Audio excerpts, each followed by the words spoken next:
Olá, seja bem-vindo à programação da TV Dedê, seja bem-vindo à programação da Casa de Vovó Dedé. Eu sou Hamilton Nogueira e, como você sabe, todas as quintas, sempre às 8 da noite, a gente disponibiliza uma nova edição do programa Acorda, Nós em Rede, porque a gente acredita que cada um é um nó fundamental nessa imensa rede de conhecimento. Estamos aqui, portanto, valorizando a cultura, valorizando os bons conteúdos e valorizando você por meio da escolha desses bons conteúdos. Hoje a gente vai conversar sobre comunicação de uma forma ampla e cada vez mais desafiadora, mas sob o ponto de vista da ACERT, que é a Associação Cearense de Emissoras de Rádio e Televisão. E a gente tem o prazer de trazer aqui ao estúdio, quem veio bater um papo com a gente, quem preside a instituição, que é o Afro Lourenço, advogado de formação, mas hoje atuando aí como presidente da ACERT. Afro, obrigado pela sua disponibilidade de vir aqui ao estúdio conversar conosco, né, nessa casa que você conheceu. Não sei se foi a sua primeira visita, mas há poucas semanas eu vi aqui e imensamente agradecido, prazer estar aqui conosco, viu? Hamilton, o prazer é nosso e o prazer de estar com o seu público. Eu admiro muito a Casa da Vovó Dedé.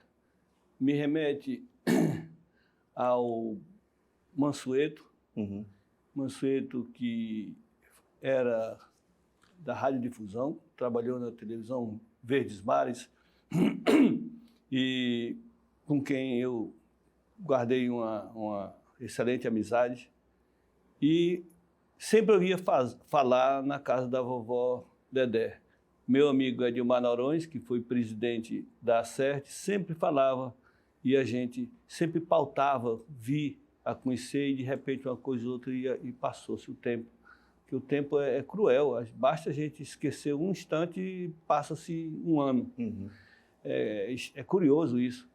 Mas aí, agora, nos veio a oportunidade, o amigo Eduardo Odécio fez contato aqui e disse, oba, excelente ideia de vir conhecer. Eu tinha uma curiosidade de pagar essa dívida. E disse, olha, eu tenho uma dívida com o Mansueto, com o Edilmar. E enquanto presidente da ACERT, eu não poderia, eu me sentiria realmente muito devedor ainda mais se eu não tivesse vindo fazer essa visita.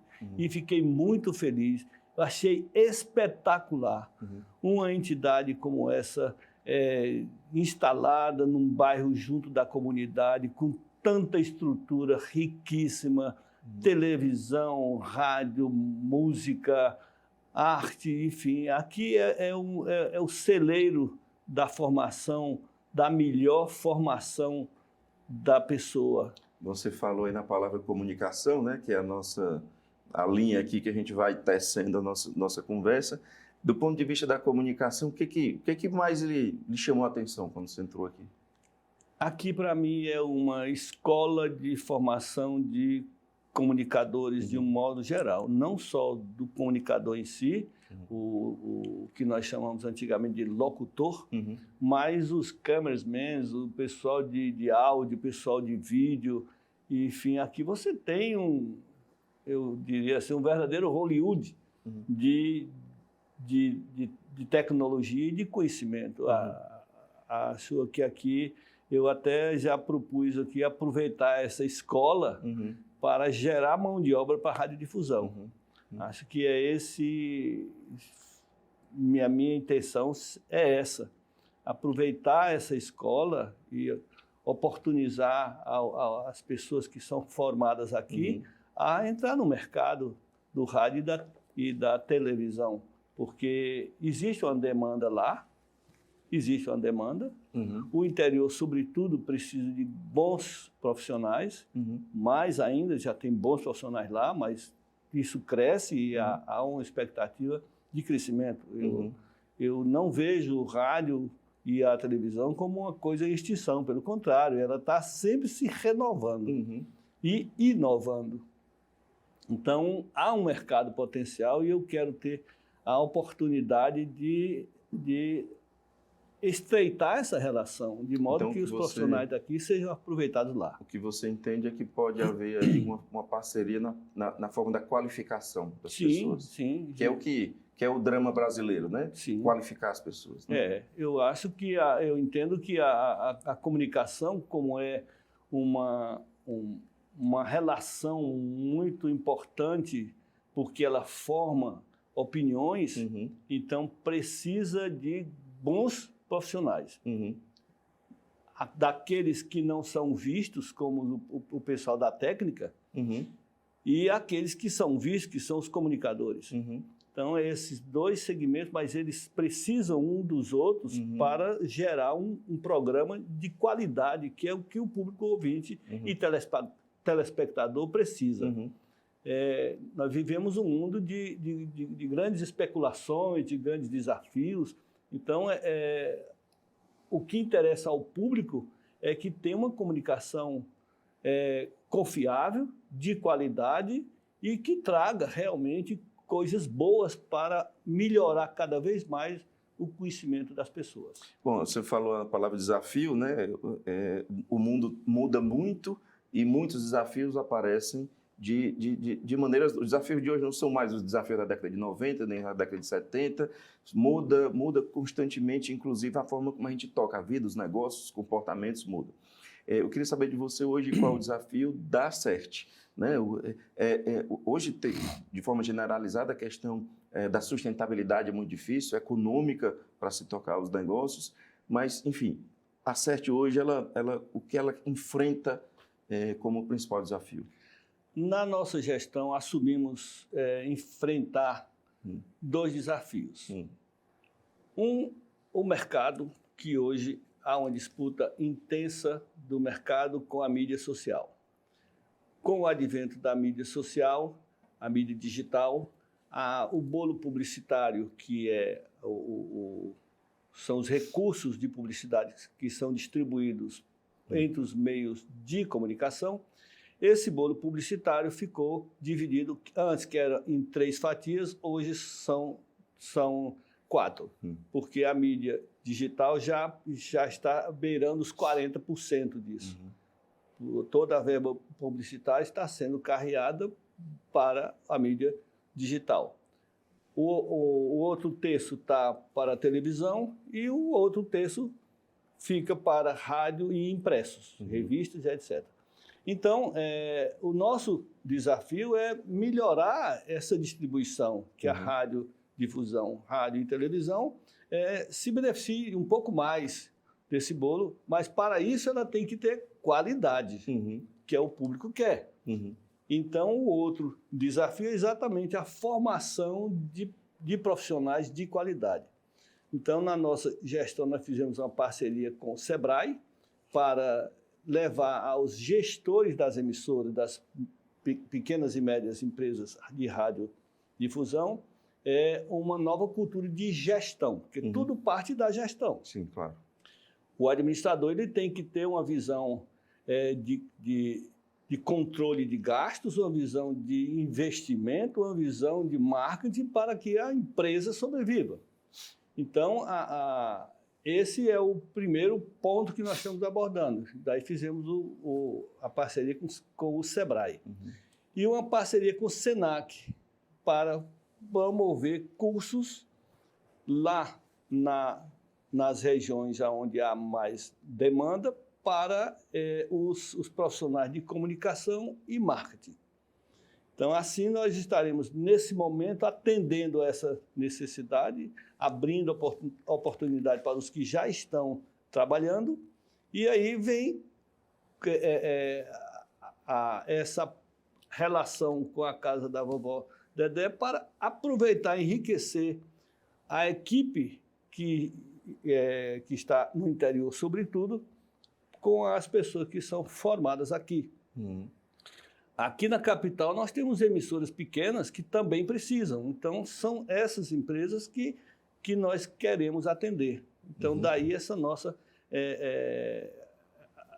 busca de parceiros, como fizemos com o Sebrae, o Senac, e agora queremos construir aqui na Casa da Vovó Dedé. Ainda sobre comunicação, vocês se comunicam de uma forma muito interessante, entre outras coisas, por meio do Fala Ceará e o Fala Nordeste que virá aí. Mas, olhando para o Fala Ceará, eu fui olhar um pouco da programação e me chamou muita atenção um quadro, um debate, algo dentro da programação chamado de formação de audiência consciente, que dialoga com algo que eu estou estudando, que é competência informacional, né? Você ter competência para filtrar aquilo que chega. E nessa comunicação de massa, inclusive digital, chega tudo, de bom, de médio, de ruim, de péssimo. E, enfim, então você tem diversos programas aí para ajudar nisso, mas nada vai superar a qualificação humana para filtrar aquilo que é bom e que é ruim. Eu queria um pouco da sua visão a respeito disso, de audiência consciente e de competência informacional. Já existe, inclusive, na pauta das escolas, a chamada escola midiática. Isso me despertou para aproveitar essa ideia. Claro que não é criação minha, não. Já existe. Agora, eu não tenho visto isso em funcionamento, como eu acho que deveria ter. Então, a nossa proposta é gerar no público ouvinte e telespectador a cultura mais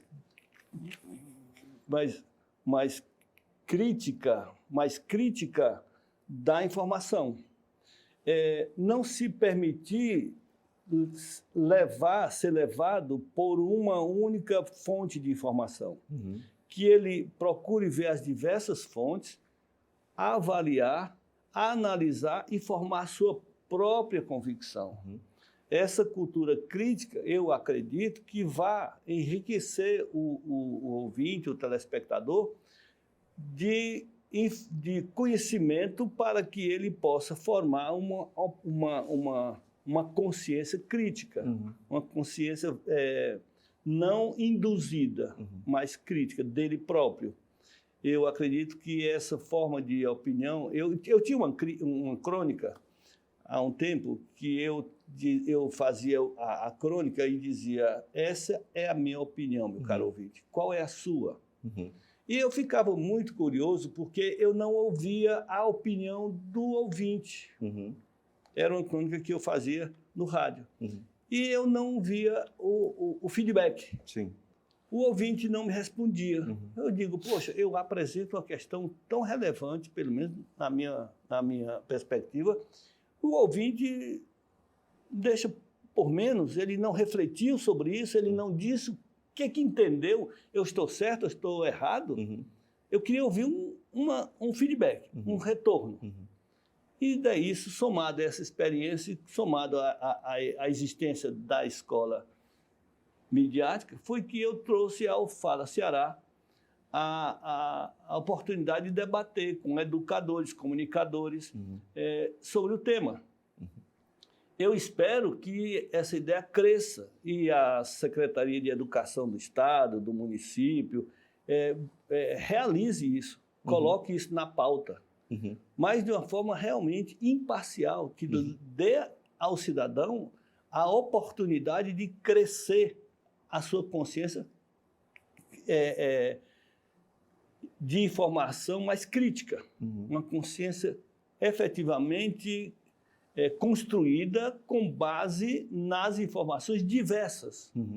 Não se permitir ser conduzido, mas o cidadão conduzir as coisas.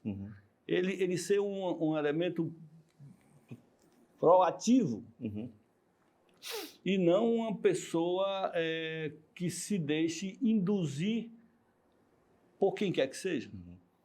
Mas o comunicador ele tem um papel fundamental nessa equação também, né? Sim. É possível cobrar dele, porque no mundo em que o número de likes muitas vezes monetiza o salário dele ou traz a ele a percepção de que ele é importante ou desimportante, isso pode ser um apelo para ele diminuir a qualidade do que ele busca comunicar e, assim, contribuir de forma negativa para essa equação, que é uma equação cheia de nuances, não é uma coisa simples, não é uma coisa prosaica. Então, como trabalhar o comunicador para que ele também se sinta parte desse processo de construção ou desconstrução dessa qualidade?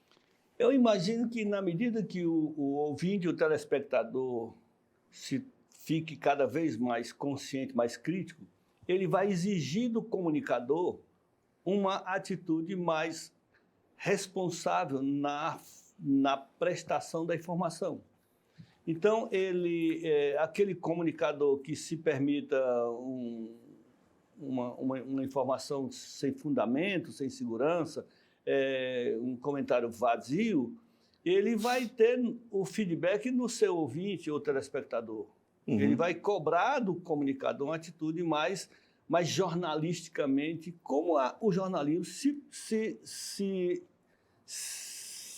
propõe, não é? Ele se propõe a prestar uma informação depois que ele vê a fonte. Ele tem o privilégio de reservar a fonte, mas ele tem que buscar uma fonte segura. Então, é aí onde eu vejo que o comunicador, de qualquer nível, seja o noticiarista, seja o animador, mas ele vai, eu entendo assim, que ele vai se sentir mais responsável, mais zeloso na produção da sua manifestação. Mas veja, 100 anos de rádio, 45 anos de Acerte e um mundo novo entrando aí, que são as web rádios. É possível, a palavra controle é uma palavra ruim, eu evito, mas eu vou aqui me dar essa liberdade. É possível ter um certo controle da expansão desse mundo de comunicação?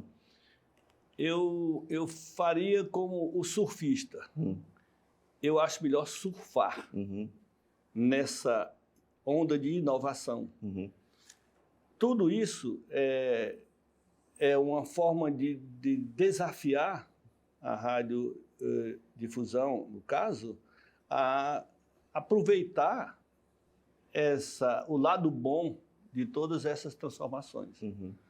Não creio que seja alguma coisa que como se diz, você cobrar, você ter controle. Não é ter controle, é se aproveitar positivamente da onda. A tecnologia digital, o modo de comunicar, eu acredito que todo ser humano precisa de carinho, compreensão, ele precisa de confiança. Eu me vejo por mim. Eu, ao assistir um programa de rádio, televisão, eu quero que o comunicador diga para mim coisas que me agradem. E que, se for alguma coisa que me desagrade, que me dê aquilo com segurança, com confiabilidade. Então, em qualquer que seja o modo de comunicação, seja o digital, seja o rádio ou a televisão, tudo isso não deve ter controle. Eu acho também que a comunicação não deve ter controle nenhum. A expressão humana é a melhor forma de a gente crescer, de a gente amadurecer com os nossos próprios erros. Então, eu sou contra absolutamente a ideia de censura. Acho que não se tem que ter controle das manifestações. Agora, a pessoa que se manifesta tem responsabilidade com aquilo que diz e aquilo que faz. Existem leis brasileiras, no Brasil, que punem aqueles que extrapolam, que ofendem a dignidade das pessoas. Mas negar as pessoas de dizer o seu pensamento, aquilo que sente, se manifestar da forma que entender.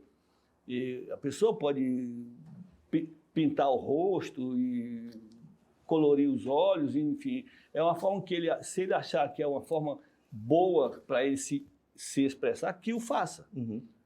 Se aquilo não vai ofender a dignidade de outras pessoas, ele tem toda a liberdade. Então, eu não vejo a história de controle. Eu acho que a humanidade precisa crescer aprendendo. Nós aprendemos, eu digo sempre, quando a gente cai, é uma forma de aprender a se levantar. Então, o que eu consigo concluir dessa sua resposta é que nessa nova onda de streamings e de rádios web e múltiplas plataformas e veículos aparecendo, informais, formais, de todas as naturezas, o que eu consigo entender da sua resposta é que há uma forma de abraçar todas elas e de chamar para trabalhar junto. E aproveitar disso tudo. Por exemplo, o rádio, hoje em dia, o rádio, ele... Não, vamos fazer assim um pequeno retrocesso. O rádio, antigamente, ele não tinha tecnologias digitais. Você tinha um controlista, que tinha uma mesa de controle cheio de botãozinhos e tal, que ele botava o disco aqui no picape e o comunicador fazia lá o anúncio dele e coisa e tal. Então, essa mesa imensa desapareceu praticamente das emissoras. Hoje, um computador resolve quase tudo. Então, é uma tecnologia que é aproveitada em favor da comunicação. A outra forma, você vê, antigamente os microfones RCA eram desse tamanho, era um instrumento desse tamanho. Hoje o microfone está aqui na minha lapela. E tem menor ainda. E de qualidade melhor até do que os microfones antigos, do tipo RCA. Então, são tecnologias que a radiodifusão aproveita, se beneficia. Antes, uma emissora que tivesse que funcionar 24 horas, ela teria que ter uma equipe 24 horas. O discotecário, que é uma figura que desapareceu, você tinha milhões de discos, o discotecário fazia a seleção dos discos para rodar durante o dia, na programação. Então, hoje ele tem uma lista no computador e por conta dessa lista ele faz a seleção e bota no ar. São tecnologias. Então, hoje a emissora não precisa mais ter uma equipe 24 horas. À noite, ela pode programar toda a seleção de músicas, os anúncios e tudo mais e deixar rodando com o computador. Então, são tecnologias que a radiodifusão se aproveita e tem outras. A televisão tem fantásticas softwares de mixagem, de alteração da imagem, enfim, enriquecedoras, só melhora. Afro, compreende-se essa revolução pela qual a gente passa, com mais quantidade, com mais velocidade, etc., etc., mas também já se espera uma nova revolução, uma revolução dentro da revolução com o 5G. Um lado bom, que é chegar, sinal a mais gente, uma melhor qualidade, etc., e você fazer o uso ali das suas plataformas, etc., etc. Eu vejo também uma preocupação paralela, que é o tempo para se apropriar das mensagens. Hoje as pessoas não têm mais tempo de refletir a respeito daquilo que chega. Então, ou consome rápido, e aí, portanto, consome sem qualidade, ou você não dá conta da quantidade de mensagem que chega.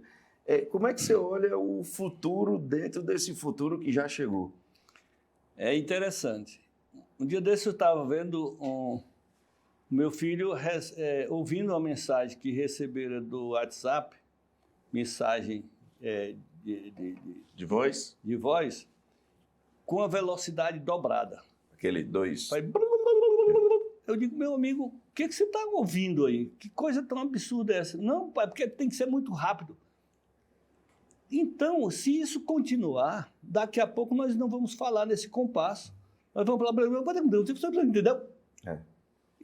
Eu acho isso muito estranho. Eu espero que essa coisa não se firme. Essa velocidade com que se quer a informação. Porque tem que entender que comunicação demanda também o entendimento do outro. Exatamente. Né? Não é só eu jogar e vomitar qualquer coisa. Né? Se a pessoa não perceber aquilo que eu estou falando, você não comunicou. Não comunicou. Então, mas aí é que está. Parece que as pessoas estão se acostumando a isso. Antes você mandava uma carta para a pessoa, ela demorava uma semana, um mês, e a pessoa respondia, e a pessoa esperava pacientemente.